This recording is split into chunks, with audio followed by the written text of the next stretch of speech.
Hello Shreya, কেমন আছো তুমি?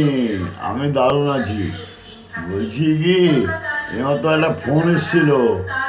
হ্যাঁ, ফোনে বললো নেক্সট যে তোমার আবির্ভাব, নেক্সট আর কি, সে 70 বছর পরে হোক আর 90 বছর পরে হোক, আবির্ভাব যখন ভূমিতে হবে তখন তোমার আর একটু অন্য পরিবর্তন হবে। বুঝতে বুঝতে পেরেছো তো?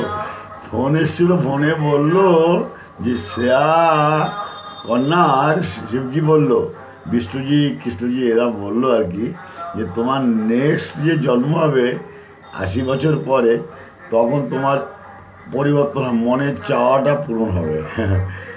আচ্ছা, আমিও সেটা চাই, তাই ভরসায় আছি।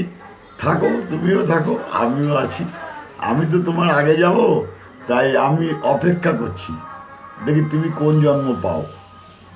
আমি অপেক্ষা করছি তোমার আগে যেহেতু যাব, তা তুমি কোন জন্ম নেও, কোথায় যাও, সেইটা আমারও ফলো করার ব্যাপার আছে।